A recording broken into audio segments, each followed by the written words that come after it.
House Solons of party list groups slam Senate President Francis Escudero's deliberate foot-dragging on the Vice President's impeachment trial as deplorable and unconstitutional. The charter is crystal clear on the matter of conducting an impeachment trial in the Senate, which the Senate President arrogantly dismisses or shrugs off to allegedly suit his agenda.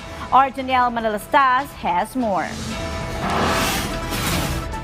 Senate President Francis Escudero maintained his stand regarding the impeachment trial of Vice President Sara Duterte. The Senate President said no amount of signatures will amend the law, nor convince him to violate it by convening the impeachment court during recess and without complying with the requisite conditions precedent.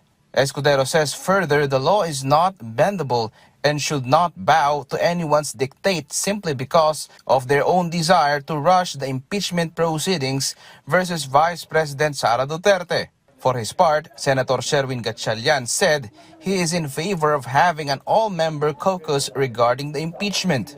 However, he also agrees with Escudero's stand. So, dapat basahin sa floor para formally ma-inform yung body.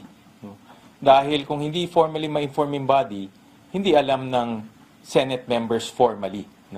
In fact, ang only document na hawak-hawak ngayon ng Senado ay yung transmission ng articles of impeachment. Meanwhile, for Representative Franz Castro, it is clear that the word forthwith means immediate. Well, actually, nag-violate na sila sa Constitution eh.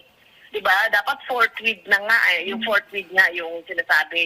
Immediately. Kahit yung ating mga constitutionalists, yung mga law experts, dapat talaga hinarap na ng Senado itong impeachment. So tingin ko sila yung parang nag-violate ng Constitution itself. From PTV, Daniel Manalastas, Balitang Pambansa.